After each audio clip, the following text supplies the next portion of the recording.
I stopped breathing when I saw the photograph on the nurse's phone. Two newborns in identical hospital bassinets, taken exactly 6 minutes apart. The dates were there, time-stamped. Both born the same day, same hospital, same NICU ward. One was labeled with my last name, one with my sister-in-law's. But the baby in our bassinet, the one they told me was mine, had eyes that didn't match anything in my family tree. Dark brown, almost black. My husband's family all had blue eyes, every single one of them, including Michael, including me. So did the baby I'd seen in the delivery room for 47 seconds before they whisked him away due to complications. The nurse's hands trembled as she showed me the folder. "I've been documenting this for 3 months," she whispered. "I didn't know what to do, but I knew you had to see." My world didn't crack. It shattered into pieces so small I couldn't see where one ended and another began.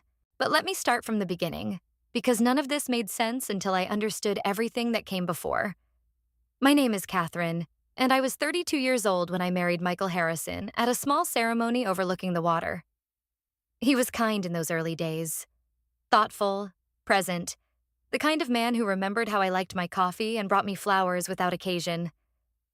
His family was large and loud and utterly overwhelming, but they welcomed me with hugs and questions and that particular brand of enthusiasm that upper-middle-class families in Connecticut are famous for. His mother, Patricia, was sharp-tongued but not unkind. His father, Richard, was the quiet type who let his wife do most of the talking. Michael had a younger sister, Sophia, who was beautiful in that effortless way that made you hate her a little until you realized she was actually quite stupid, which somehow made it better. I got pregnant 6 months after our wedding, and the joy in the Harrison household was immediate and all-consuming. Patricia began planning a nursery before I'd even finished my first trimester. Richard pulled out photographs of Michael as a baby and made noises about family resemblance. Sophia asked with genuine curiosity whether I was going to breastfeed, and when I said yes, she made a face like I'd announced I was going to do something obscene. Michael held my hand during every doctor's appointment, kissed my swollen belly, read pregnancy books with an intensity that suggested he was studying for finals. Everything was perfect. Suspiciously perfect, in the way that things sometimes are right before they stop being perfect at all. My labor started at 2 in the morning on a Tuesday in March. Michael drove me to the hospital with his hands gripping the steering wheel so tightly his knuckles turned white. I remember looking at him during a contraction and thinking how young he suddenly seemed, how unprepared we both were for this moment that was about to change absolutely everything. The labor was long, 23 hours of contractions and pain and a curious sense of time becoming elastic and strange. But when my son was finally placed in my arms, wet and screaming and impossibly perfect, nothing else mattered. I looked at his face and saw Michael's chin, my mother's nose, eyes the color of spring sky. I counted his fingers and his toes and cried the kind of tears you only cry when you're completely overwhelmed by love. Then something went wrong. His breathing became labored. The nurses stopped smiling. There was an urgency to the way they began to move, and Michael's hand tightened on my shoulder.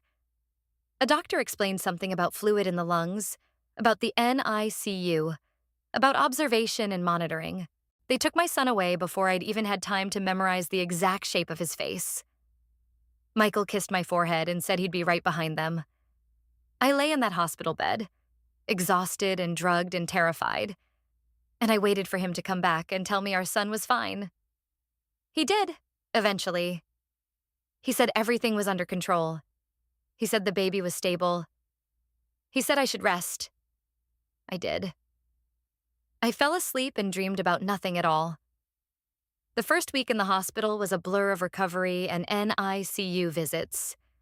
I'd shuffle down the hallway in my compression socks and hospital gown, my incision aching with every step. And I'd stand at the glass partition and look at my son in his little bassinet with tubes running from his nose and arms. He was so small, impossibly small. The nurses were professional and kind, though there was something about their demeanor that felt practiced, like they were reading from a script they'd performed 1,000 times. Michael would stand beside me, and sometimes I'd catch him staring at the baby with an expression I couldn't quite read. Not the expression of a man looking at his son. Something else.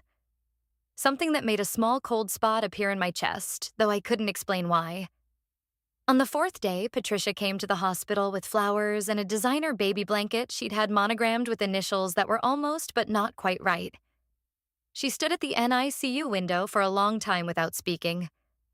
Then she reached over and squeezed my hand. "He's beautiful," she said. "Just beautiful." But her voice sounded odd, strained, like she was reading words someone else had written. She didn't meet my eyes. Michael stood between us, and I remember noticing that he didn't correct her for the way she said it. That flat, performative tone. He just stood there, watching, waiting. When we finally brought the baby home, after 10 days in the NICU, after the doctors assured us his lungs were clear and his stats were excellent, I was so relieved I could barely function. I kept checking on him obsessively, making sure he was breathing, making sure he was real. Michael set up the nursery with an attention to detail that seemed almost obsessive. He labeled everything. Every shelf, every drawer, every box of diapers. Everything in its place. Everything controlled. I thought it was sweet. That's what I told my mother when she called to ask how things were going. "He's so involved," I said. "So present." She made a noise that might have been approval or might have been something else. The first month home was brutal in the way that new parenthood always is. There were nights when I couldn't tell if the baby was actually hungry or if I was just hallucinating because I hadn't slept in 36 hours.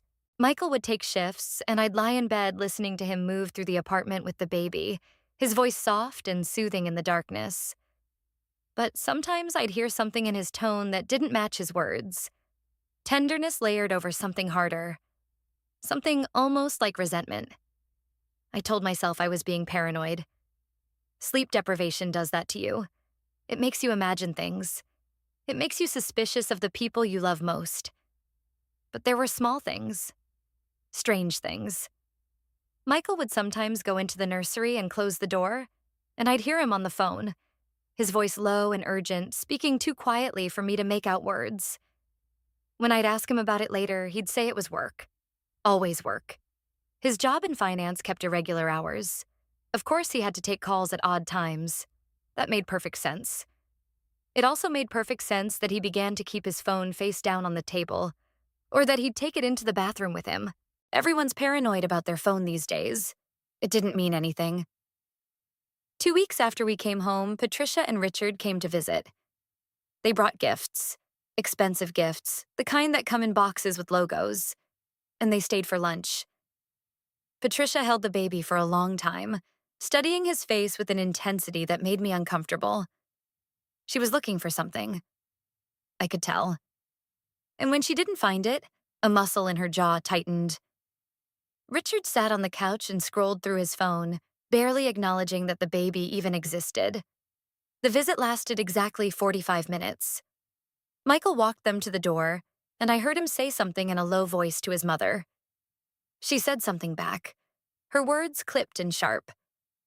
Then they were gone, and Michael came back and kissed me on the top of my head and said nothing about what I'd heard. A month became 2 months. The baby grew, and he was beautiful, and I loved him with a ferocity that sometimes scared me.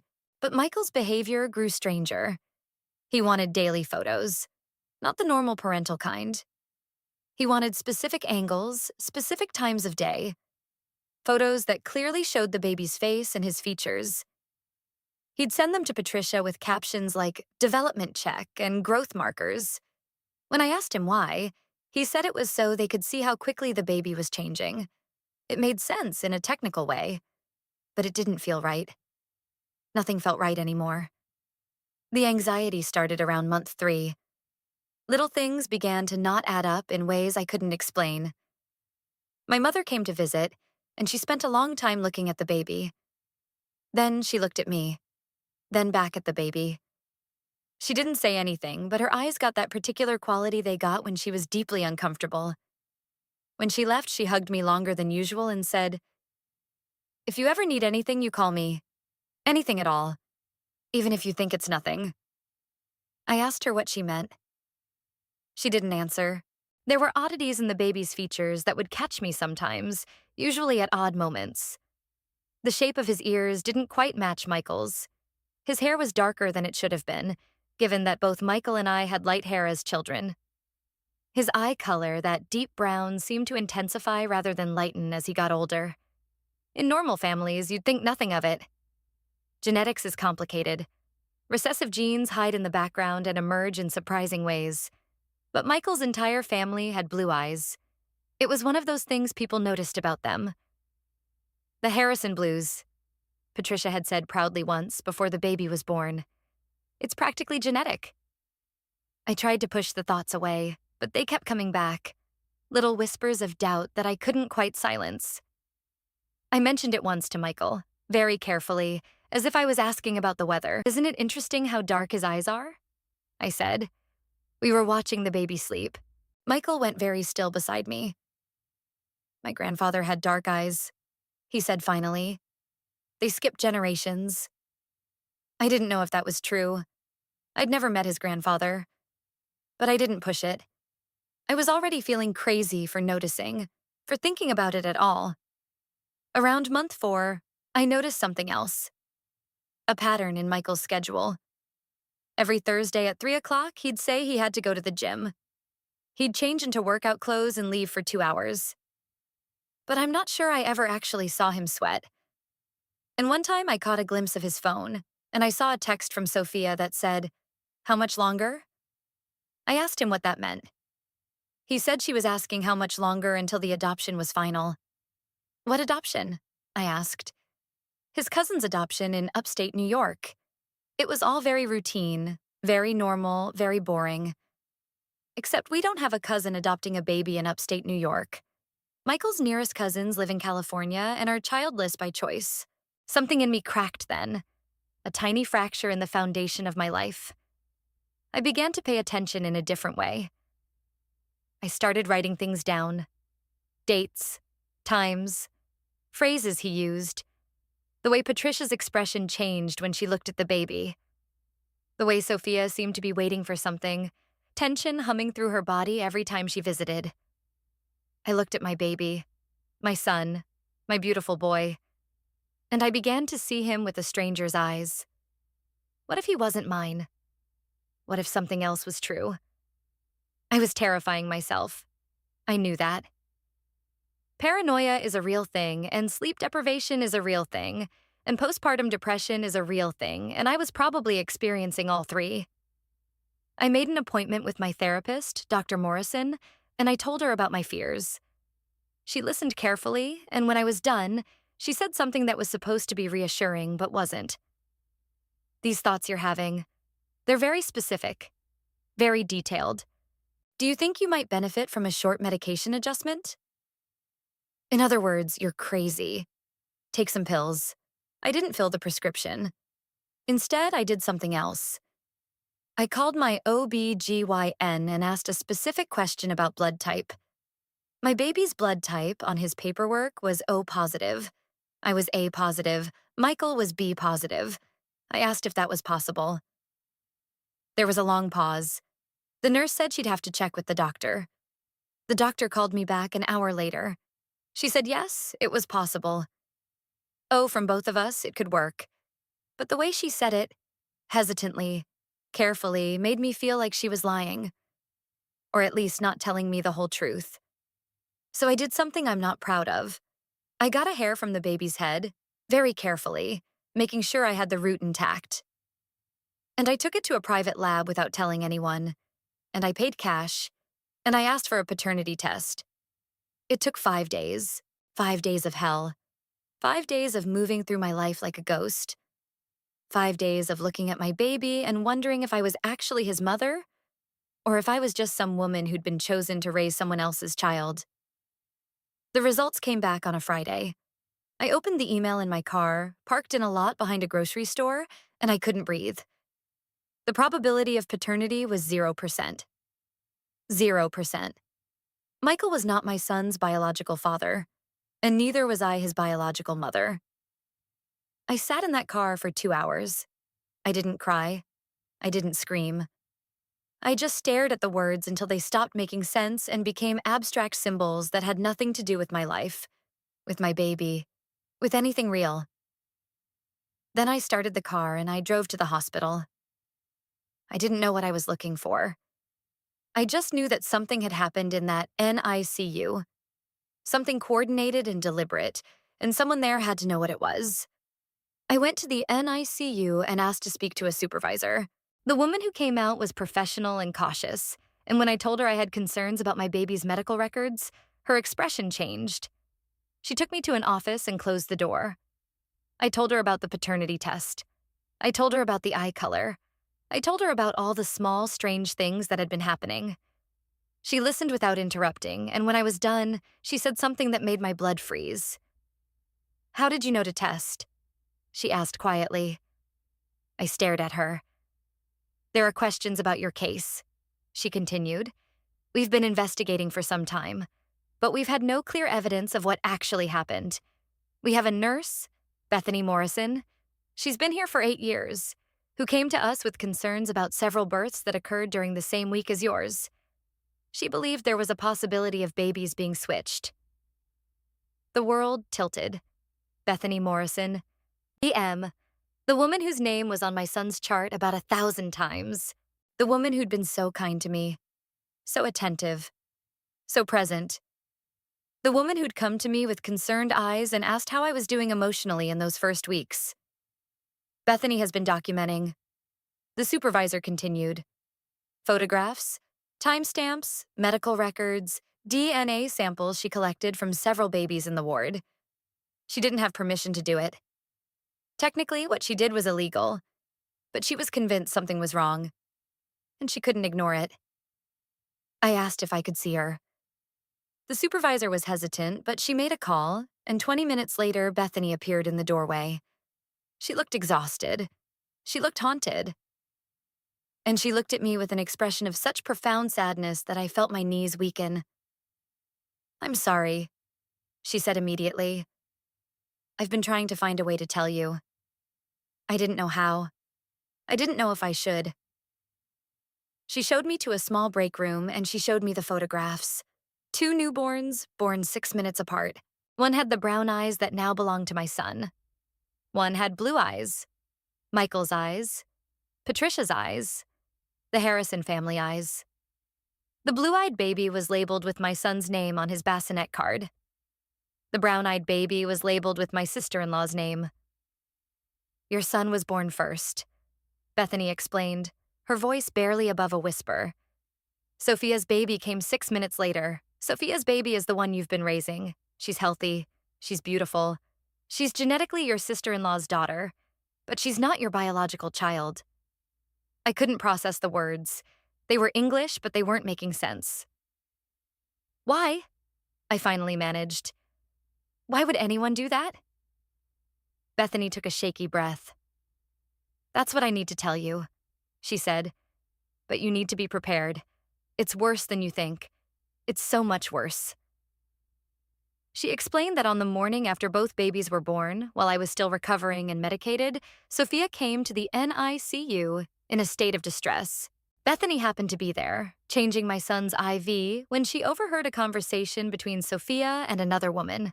A woman Bethany later identified as an acquaintance of the Harrison family, someone involved in private adoptions. They were discussing something about a mix-up, about how Sophia's baby had been born with a genetic condition. Actually, Bethany corrected herself. The word Sophia used was defective, and how Sophia couldn't raise a sick child, that she wanted a healthy baby instead.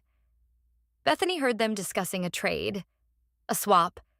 They wanted to give Sophia the healthy baby, mine, and leave her own biological daughter for someone else to raise, or possibly sell. That's where Bethany's memory got fuzzy. She'd heard fragments, not the full picture, but she was certain she'd heard the word adoption agency and the phrase $30,000. I felt something inside me transform at that moment. I felt my rage become a living thing, Bethany continued, her voice getting stronger. After I heard that conversation, I watched, I documented, I photographed everything. The next morning, there was a shift change. The new nurses, they weren't as careful. and I saw something that made me certain. When they did the routine check on what you thought was your baby, one of the nurses said something about successful transfer. And she smiled at another nurse. Not the kind of smile you give about medical care. The kind of smile that means someone just got away with something. You have to contact the police, I said. My voice sounded like it was coming from someone else's body. I've been trying, Bethany said, but I have no hard evidence. The babies in the photographs could have just been born on the same day. That's not a crime. And I collected DNA samples without consent, which means anything I found could be inadmissible. The hospital's legal team is terrified of a lawsuit, and they're not cooperating. I came to you because you have evidence now. You have a paternity test. You have the right to demand answers. I drove home in a state of surreal calm. It was the kind of calm you feel right before you break. I walked into my apartment and I looked at my daughter, because now I understood that's what she was. Someone's daughter, but not mine. And I felt a strange, complicated mixture of love and devastation and rage that I didn't know how to contain. Michael came home from work at 6 o'clock like he always did. He was carrying his briefcase and humming something, completely unaware that his world was about to collapse. I was sitting on the couch, holding the paternity test results. I watched him notice that I wasn't smiling. I watched his face change. "What's wrong?" he asked. The question was casual, but his voice had gone very tight. "I need to ask you something," I said, "and I need you to tell me the truth. Have you ever done anything that you knew I wouldn't approve of? Something involving the baby? Something involving your family?" I watched the color drain from his face. I watched him look toward the nursery, where his sister's daughter slept in the bassinet I'd prepared for my son. I watched him understand that I knew. "Catherine," he began, but I cut him off. "Don't," I said. "Don't try to explain. Don't try to justify. Don't try to make this make sense. Just tell me what happened. Tell me everything." He sat down very slowly, like his legs had stopped working. His hands shook as he put his briefcase on the floor. "When Sophia found out her baby had spinal muscular atrophy, she lost her mind," he said quietly. "The prognosis isn't good. She could live a normal lifespan, or she could have severe complications. There's uncertainty. Sophia couldn't handle the uncertainty. She couldn't handle the idea of raising a sick child. She said she couldn't do it. She said it wasn't fair to her." I said nothing. I just waited. "Mom came up with the plan," Michael continued. "She said that babies, when they're first born, no one can really tell them apart. She said we could switch them, give Sophia a healthy baby, and the other baby, your biological son, would go to the adoption agency that Mom has connections with. They said he'd be placed with a wealthy family. They said it would be fine. They said it was a good solution for everyone." "A good solution," I repeated flatly. "For everyone except me, and my son, and your sister's biological daughter." "I didn't want to do it," Michael said, and his voice cracked. "I told them no. I told them it was insane and cruel and illegal. But Mom, she said it was already arranged. She said Bethany had agreed to help, that she'd been convinced that it was necessary. She said all I had to do was not look too closely at the baby when they brought her to us. Just accept it. Just move on." "Bethany didn't agree to that," I said coldly. "Bethany has been documenting your family's crimes for months." Michael's face went white. "That's not possible. She promised—" "Your mother lied to you," I said. "As it turns out, she lied about a lot of things." We sat in silence. Michael's hands had stopped shaking. Now they were just limp in his lap, as if all the bones had gone out of them. "Where's my son?" I asked. "Where is he right now?" Michael looked at me like I'd asked him to perform an impossible task. "I don't know," he said. "Mom said she'd take care of everything.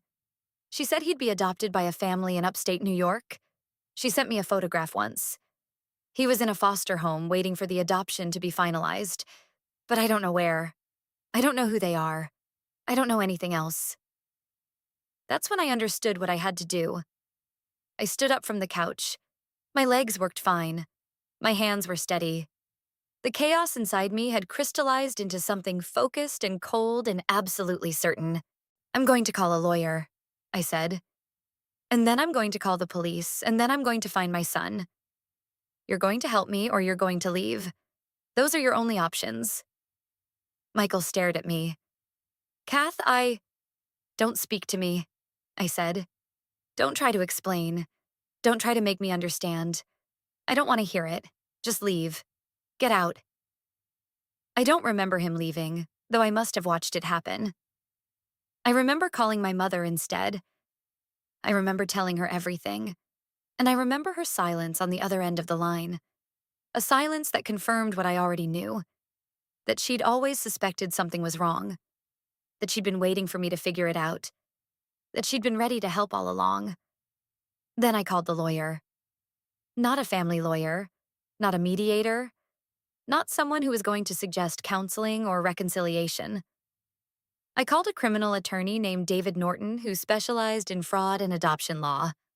I got his voicemail. I left a message that said only, I need to report a kidnapping. My biological son was switched at birth and given to an adoption agency. My husband and his family were involved. I have evidence.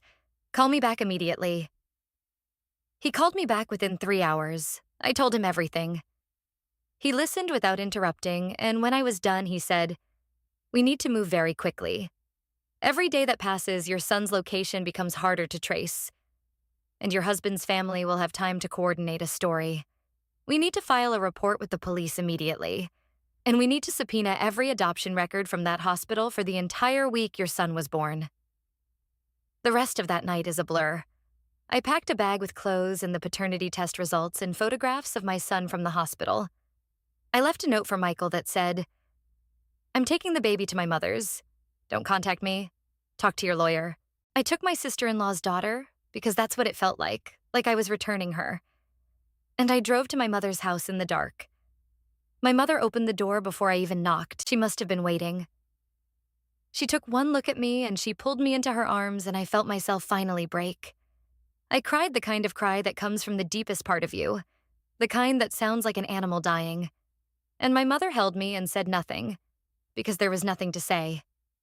The next morning, I woke up in my childhood bedroom, and for the first time in months, I felt something that wasn't fear or confusion or rage. I felt clarity. I knew what I had to do, and I knew I was strong enough to do it. I called David Norton again. I'm ready, I said. Tell me what happens next. Over the next 4 days, while lawyers filed motions and police contacted the hospital, I did something I'd seen my grandmother do once, years ago, when she was preparing for a difficult conversation. I cleaned. Not the normal kind of cleaning, the kind where you're trying to maintain the space, the kind where you're preparing yourself for battle. I cleaned my apartment top to bottom. I removed every photograph of Michael from the walls and put them in a box. I stripped our bed and washed the sheets in hot water. I reorganized the kitchen. I made everything clean and sparse and completely mine. When my mother asked what I was doing, I told her the truth. I'm erasing him. On the 5th day, the police showed up at Patricia Harrison's house with a warrant. They had enough evidence by then. The paternity test, Bethany's documentation, bank records showing a transfer of $30,000 from Patricia's account to an adoption agency in upstate New York. Patricia refused to cooperate. Richard, when confronted, said he'd been unaware of the details. Michael, when contacted by his lawyer, agreed to tell the authorities everything he knew in exchange for reduced charges. Sophia had already fled. She'd taken her biological daughter from the foster home. Yes, the baby with spinal muscular atrophy, my biological son, was in a foster home waiting for an adoption that Patricia had arranged, and disappeared. The police put out an alert, but they told me it would take time. Time I didn't have. Time my son couldn't afford. I hired a private investigator. His name was James Peterson, and he was the kind of professional who'd seen every trick in the book and had already figured out most of the plot before you finished explaining it. I gave him the adoption agency's name, the date of the transfer, the amount of money involved. He said one word: trafficking. I said, what?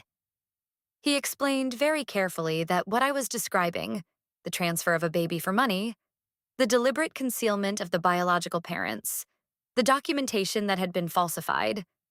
That wasn't adoption. That was human trafficking. Your son wasn't placed with a family, James said, and I could hear the anger in his voice. Not a legitimate family anyway. There's a network of private adoptions in this state that operate in a legal gray area. Some of them are legitimate. Some of them are people who wanted babies but couldn't go through traditional channels. Some of them are something much worse. I felt my blood turn to ice. What do you mean, worse?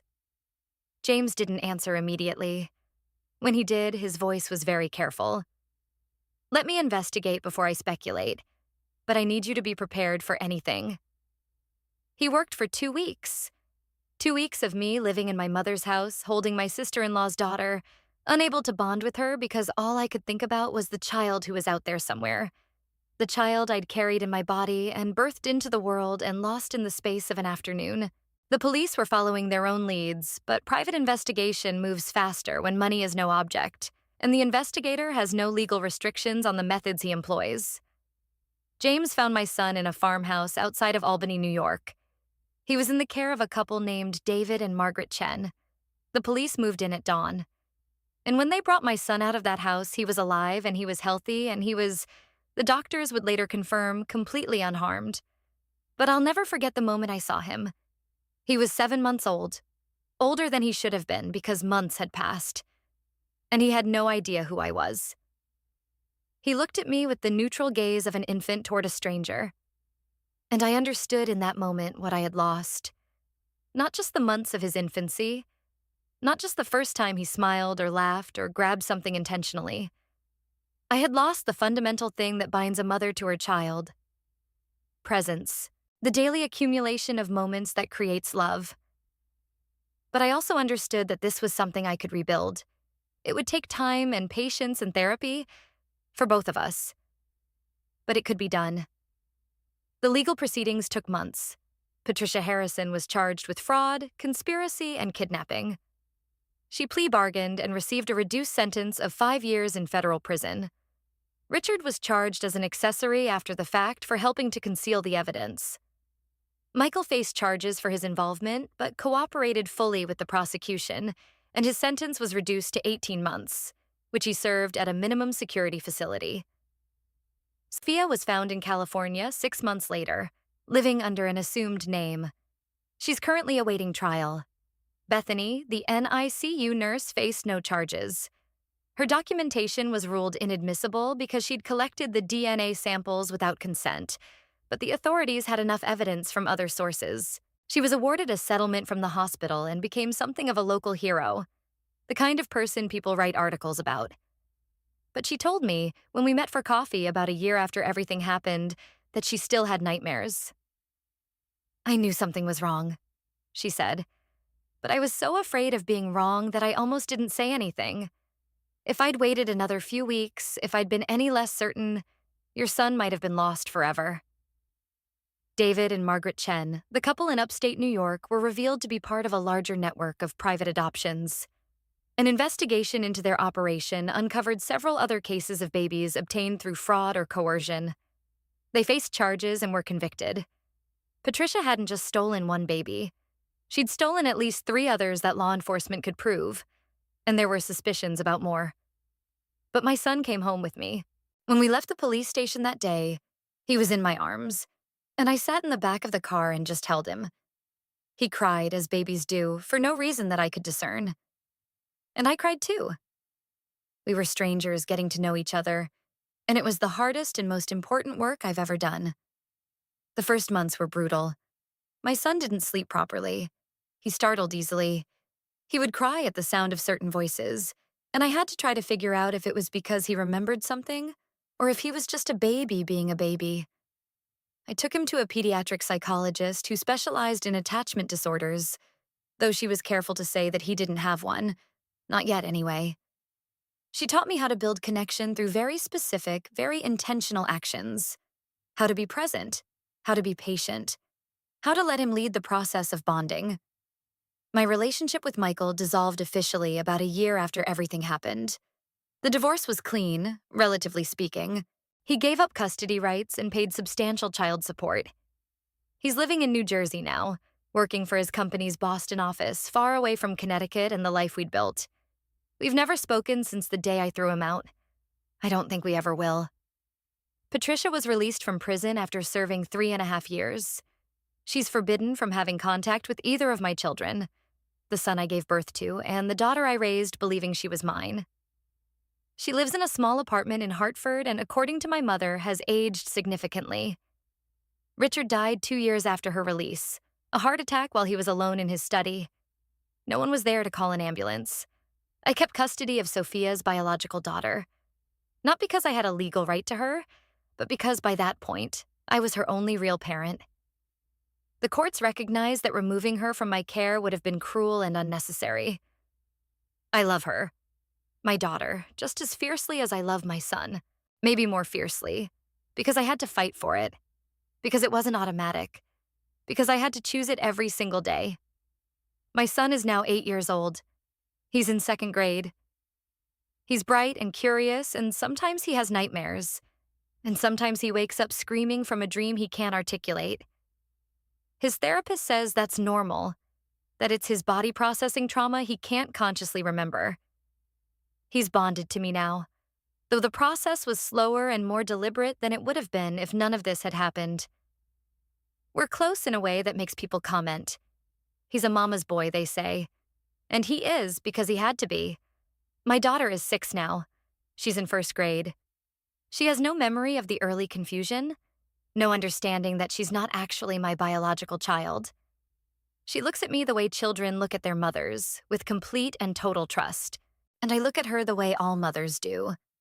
With love so profound it hurts sometimes, because you know, in every cell of your body, that you would die for this person without hesitation.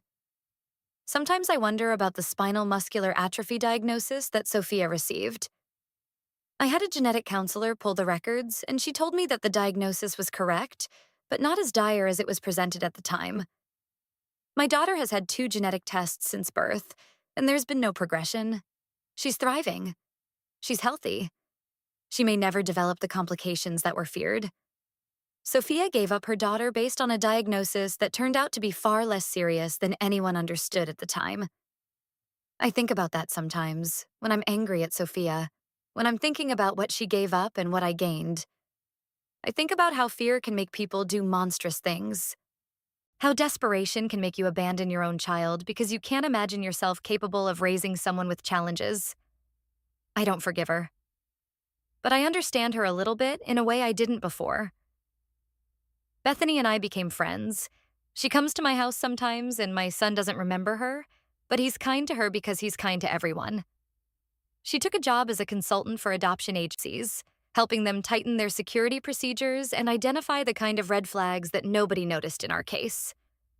She published a paper about the experience, carefully anonymized, and it's been cited in hundreds of other papers about institutional vulnerability and oversight failure.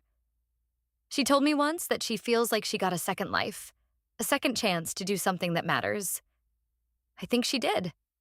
I also met with the David and Margaret Chen couple's other victims after they were willing to share their stories. There were 4 of us, 4 families who'd been affected by Patricia's criminal enterprise. We filed a lawsuit, and we won a substantial settlement. I didn't need the money, but I took it, and I donated most of it to an organization that helps adoptees find their biological families. My money, I reasoned, came from the suffering of children. It should go to healing that suffering in other families. A year ago, I did something I'd been thinking about for a long time. I took my son to the NICU at the hospital where he was born. I wanted him to understand where he came from, what happened, not the full horrifying truth, but the simple facts. That he was born there, that there was a mix-up, that I fought very hard to find him. His teacher had suggested that understanding his own story, on his own terms, would help him process whatever trauma his body had recorded. We walked through the hallway, and I showed him the window where I'd stood during those early days, looking in at a baby I thought was my son. I showed him the photograph that Bethany had taken, the one where you could see him clearly, side by side with my daughter, the moment before everything changed. He looked at it with the seriousness of a child much older than 7 years old. That's me? He asked, pointing at one baby. That's you, I confirmed. And that's my sister? That's your sister. He studied the photograph for a long time. Then he looked up at me and asked a question that broke my heart and healed it simultaneously. Why did Grandma do that? I didn't try to make it make sense. I didn't try to justify Patricia's actions or soften them for a child's understanding. I just told him the truth, in words he could understand. Grandma was scared. She thought that fear was bigger than everything else, bigger than honesty and fairness and love. And she was wrong. Being scared is never a reason to hurt people. My son nodded solemnly. Then he reached over and took my hand. I'm glad you found me, Mama, he said. That's when I cried. Not the ugly, broken cry of those early months, but the quiet tears of someone who's been through something unbearable and come out the other side, battered but standing. My mother, when I told her about that moment, hugged me and said something that I've carried with me ever since. You didn't just survive this, Catherine. You transformed it. You took something absolutely evil and you turned it into love. I'm not sure I'd go that far. But I would say this. The woman I was before, the woman who could be convinced that she was paranoid, the woman who would second-guess her own instincts, the woman who would defer to her husband's family and trust implicitly in systems that failed her. That woman is gone. In her place is someone stronger, someone who trusts her own judgment, someone who fights, someone who doesn't stop fighting until justice is served and her family is whole. I look at my children now, both of them, the biological son I carried and the adopted daughter I chose, and I see my reflection in both of their faces in different ways. My son has my eyes. My daughter has my stubbornness. They have my voice when they laugh, and they have my determination when they've decided on something they want. But more than that, they have the knowledge that they are loved fiercely and completely and without condition by a mother who fought through absolute darkness to keep them safe. They have the knowledge that their mother is not someone who will break under pressure, who will give up when things get difficult, who will sacrifice her children to save herself. That's the real inheritance I want to give them. Not the trauma, not the story of what happened, but the knowledge of what their mother is capable of when she has to be. Last month, I was sitting in the kitchen with both of my children eating breakfast on a Saturday morning, and my daughter asked me to help her with a puzzle. My son was reading a picture book. The sun was coming through the window. It was quiet and normal and ordinary in a way that I once thought was guaranteed, before I learned that nothing is guaranteed, that safety is something you have to fight for, that normalcy is a gift that can be taken away in an instant. I looked at that moment, and I memorized it. Not because I'm afraid of losing it. I've learned that fear is a terrible motivator. But because I know, in my bones, that peace like this is precious and rare, and it's worth savoring when it arrives. The doorbell rang and both children jumped up to answer it. It was the delivery person with a package. My daughter was thrilled by the presence of a stranger, the excitement of a delivery. My son hung back, watching, not quite ready to trust that the world is a safe place. That's okay. He'll get there. We have time. As they fought over who got to open the package, I made myself a fresh cup of coffee. I sat down at the table and I looked at my life. The messy, complicated, hard-won life I'd built from the ashes of something monstrous. And I felt something I didn't think I'd ever feel again. I felt grateful. Not for what happened, never that, but for the strength I discovered I had. For the love that sustained me when I had nothing else. For the knowledge that I could face darkness and come out the other side, and that I could bring my children with me. I raised my coffee cup to my lips, and I realized something. The coffee tasted good. It didn't taste bitter. It didn't taste like ashes. It tasted like it was supposed to taste, like coffee on a Saturday morning, made by a mother in a house filled with the noise and chaos and absolute perfection of the people she loves. For the first time since I'd held my newborn son in that delivery room, I felt at peace.